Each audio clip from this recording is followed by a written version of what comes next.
Today is the 10-year anniversary from my spine surgery, which for me feels like a big deal. Not as big as the 7-year anniversary, because that was that meant that like no cell in my body was associated with that time. So from then on, it's just my memories and nothing physical. But yeah, it's a big deal, and I want to acknowledge the day, and I want to remind myself of how far I've come.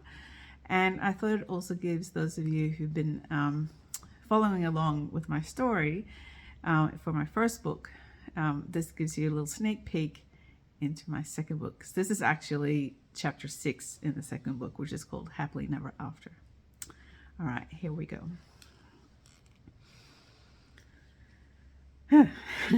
I somehow managed to reach the front desk in the emergency department by myself.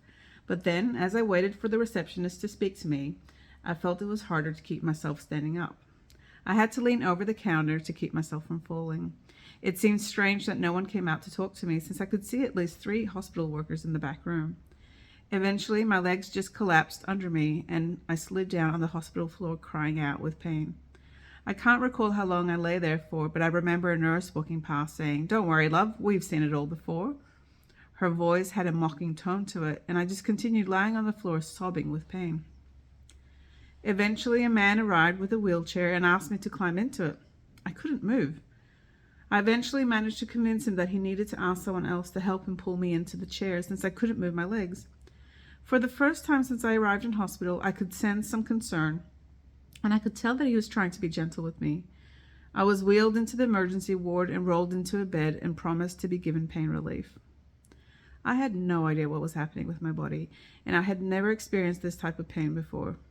It took a while, but after a few attempts, the medication kicked in, and even though I was still in agony, if I didn't move, it felt manageable.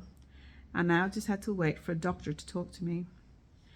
I could hear her talking to other patients, and I was relieved that she was a woman and similar age to me. Even her accent sounded like mine. I just needed some answers to what was happening to me, so I could return home to my children, who by now had woken up and would be wondering where I was. Finally, it was my turn to have the doctor speak to me. "You know, there are other ways to have a holiday from your children instead of taking up a hospital bed." I couldn't quite grasp what the doctor was suggesting. "You obviously just don't know how to handle pain management correctly."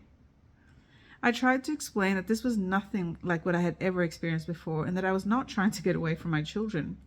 I had stumbled into the hospital early morning and had then collapsed on the floor because my legs collapsed. "Well, you need to stumble your way out again." I couldn't believe what I was hearing. This doctor was not only completely dismissing everything I was saying, but she had this horrible, cynical tone as well as she spat out her words at me. For the next few hours, I stayed in the hospital bed hoping that someone would help me, but of course I didn't really know what help I needed. Occasionally, one of the 2 young nurses that were looking after patients in my area would check in on me and ask if anything had improved. It hadn't. I was still in excruciating pain if I tried to move my body the tiniest bit, and I couldn't feel my legs.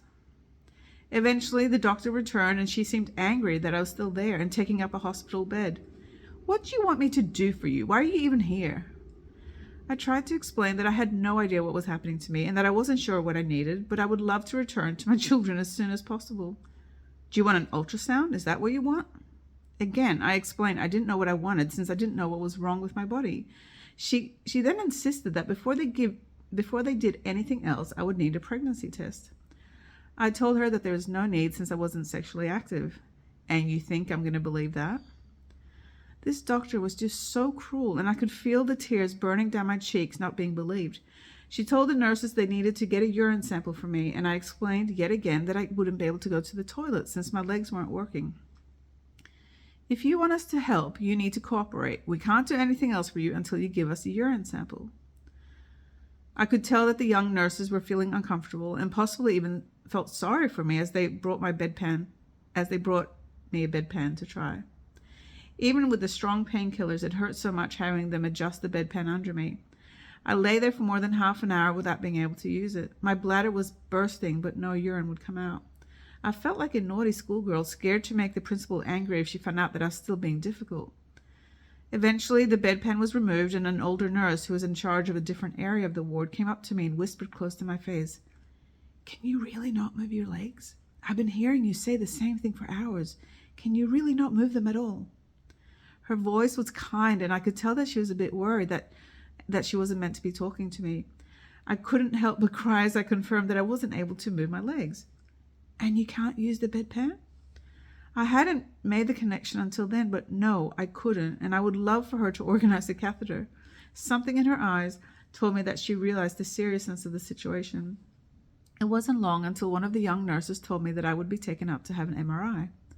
I was so relieved to just be getting away from the doctor who clearly had no intention of finding out what was wrong with me. I was sobbing as I waited in the corridor for my turn to be wheeled into the MRI room. A combination of exhaustion, hunger, not being believed, and being in pain was just too much. I felt so incredibly alone and just wished there was someone who could do the talking for me. I had never experienced an MRI before and had no idea how I would be able to stay still with my back screaming out in pain after they got me onto the sliding table. The radio they had me listen to and the sound similar to a jackhammer combined into one, and I could feel myself drifting away in my mind just so I could deal with the noise and pain. Strangely, as soon as it was over, everything changed. I was wheeled into a different part of the hospital where it was quiet and dim lighting. Within only a couple of minutes, a new doctor pulled the curtains aside to speak to me. "Veronica, we can see on the MRI that you have something called cauda equina. Your spine is squeezing the nerve endings, and we have to remove part of your spine with surgery. We also found a growth on your spine that we need to take a biopsy of." Surgery? Spine surgery? This sounded really full on. I tried to let his words sink in for a moment. I then explained that my sister had planned on visiting me in a few months' time. Would he be able to schedule the surgery for when she was visiting so that I could have someone help with my children? "A few months' time? You're going into surgery right now. We can't leave this any longer. Even minutes will make a difference. I need to see you in theater in 5. We need you to sign a form agreeing to the surgery and that you understand the risk that you might become paralyzed." Paralyzed? This was all so crazy. There was no way I could go into surgery in 5 minutes with my children still at home by themselves. I had to find someone who could come over to look after them. The doctor agreed to an extra 10 minutes so I could make a few phone calls. Only problem was, of course, that I had no idea who to call. Andrew was in Cambodia, where he now had a job that he would fly back and forth for. His dad and sister weren't answering their phones. I finally managed to call a friend and asked her if she could drive over to be with my kids and organize with the girl's grandfather to come over later. It was such a terrifying feeling having to surrender the care of my kids to someone else and just trust that things would work out. A nurse had already arrived to wheel me into the theater, and there was nothing else I could do. When they were prepping me for the surgery, I told both the nurses that I sometimes have a strange reaction when I don't get enough oxygen. I asked them to write in my notes that if I behave weirdly when waking up from the surgery, they just need to give me an oxygen mask, even if the monitor says that my oxygen levels are fine. They agreed to write it down. I closed my eyes and exhaled. Next thing I remember, I was waking up in a dark room with lots of monitors beeping. It felt impossible to keep my eyes open, and I fell back asleep. When I woke up again, everything felt strange.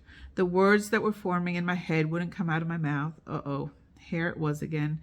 I was speaking in gibberish, and no one was giving me oxygen. It was terrifying to feel my lungs burning and hearing the nurses say my oxygen levels were fine. It was such a simple solution, yet the numbers on the screen had more power than my request in the hospital notes. Eventually, I passed out and woke up to a team of hospital staff around me.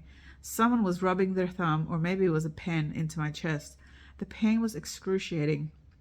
Someone else was squeezing my nail beds. I could physically feel everything, but my body wasn't responding. Eventually, someone mentioned the oxygen levels being low, and a mask was put on my face, and sure enough, I started to come back. "I told you I needed oxygen. It's in my notes. Please just believe me."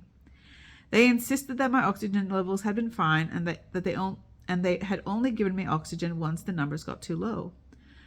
I had nothing left in me to try to explain myself. Nothing. Clearly, my previous experience meant nothing, and I just had to let go of any hope of being listened to. I fell back asleep and just wished that this nightmare would soon be over. I woke up to nurses telling me that they needed me to stand up. I knew I wasn't ready and told them that it felt like I was going to faint. They looked at the monitors and told me I would be fine. Next moment, I'm lying on the floor, having the pain force into my chest and nails again. Thankfully, this time I was given an oxygen mask, but it was hard to keep it on because I was sobbing once again from the pain and not being believed. How could they be so careless? Next time I woke up, I realized they had transferred me into a different ward. There was a woman next to me shrieking every couple of minutes. She was clearly very distressed, and I assumed dementia or a type of head injury, with the things she was screaming out not making any sense. The bed across from me had a mattress on the floor and an alarm that would go off every time the man in the bed tried to get out, which was constantly. My 3 other roommates seemed distressed as well. It was chaotic, to say the least. My surgeon came past to see me. He explained that if we had waited an extra 30 minutes, I would have been left paralyzed waist down for life. I tried to absorb his words, but all I could think about was the doctor in the emergency ward telling me to stumble back out and go home. It was only because of the kindness of the older nurse that I was still able to move. I hadn't been able to walk yet because every time I stood up, I would faint. It seemed like every nurse had to be told and wouldn't believe me. Then I would faint.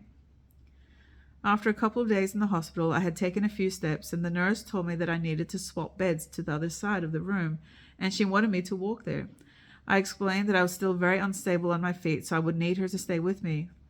We made it halfway through the room when she got called to come by another nurse, and she left me standing by myself, holding onto the walking frame. I was very aware of my hospital gown being open, and I wasn't wearing anything underneath. I had to stay still because each step was so much effort, and I could easily collapse as my foot moved forward. While standing there, slightly hunched over the walking frame, with my bottom totally exposed, I could hear a very formal and amplified voice explain how this ward was new and built specifically for patients who were mentally unstable. It sounded as if he might be talking to more than one person. I just gripped my walking frame as hard as I could and tried not to implode of embarrassment. Later on, I asked a nurse who had come past for a visit.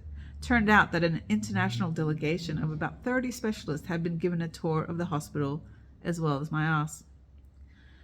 In one way, the experience was actually quite helpful because I realized that maybe the harsh treatment I was receiving from the staff was because they assumed I wasn't mentally stable. Not that it was an excuse to treat anyone in a bad way, but I just couldn't understand why it almost felt as if they were going out of their way to dismiss my request for support. I had to use the bathroom, and waiting for a nurse to help was always an extended process, so by the time I actually reached the bathroom, it was very urgent.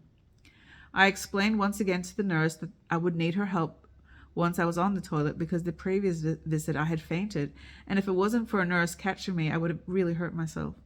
She insisted that I would be okay by myself, and no matter how much I tried to explain that I didn't feel safe being left by myself, she refused to stay. I could tell that the young nurse assistant felt sorry for me, and she said that she would happily stay with me if the nurse wouldn't. With a huff, the nurse eventually agreed, but she was clearly annoyed with me, and I'm not sure if it was intentional, but she didn't push the chair over the toilet properly. So when I finally got to sit down to relieve myself, none of the urine went into the toilet and instead splashed all over the floor and back up on me and the nurse assistant. I felt terrible, and I couldn't stop apologizing to the young woman who insisted she was okay and that she would clean it up. I had never felt more helpless than I did lying in that hospital bed. One afternoon, someone I recognized from my girls' school burst through the doorway. I remembered her from a movie fundraising event I had organized, but I couldn't recall her name. She also had a very thick Scottish accent, so it was very hard to understand her. She placed a wicker basket on my bed and started to hand me gifts: flowers, a candle, a card, and then the most beautiful handmade blanket. She was so full of love and care for me. I tried to make sense of what she was saying, which was something about how she also had no family here in Australia and that us mothers have to look after each other. It was so incredibly touching to have her visit me and let me know I wasn't alone.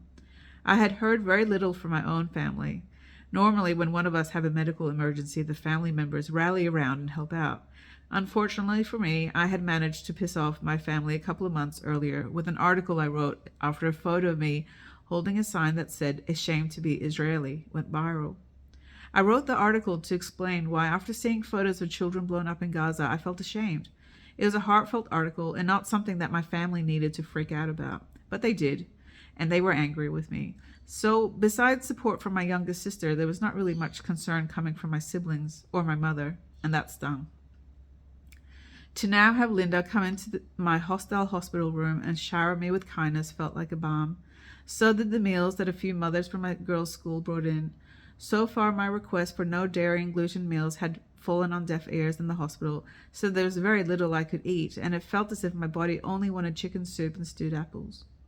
Which, of course, wasn't on offer. It was so wonderful to have different women drop over a container that I would then have to try and eat as quickly as possible, since otherwise it would go missing from the hospital fridge. I had only lived in Melbourne for a couple of years, but I realized that in that short time I had a small network of women who cared for me, which carried me through an extremely hard week. When I was finally allowed to go home, I had to wait in a wheelchair to be picked up. The lady next to me exclaimed, "Oh, isn't this the most wonderful hospital? The staff are absolute angels." My eyes pretty much popped out of my head. What on earth was she talking about? How could her experience have been so radically different to mine? I tried not to sound too shocked and asked her what ward she'd been on.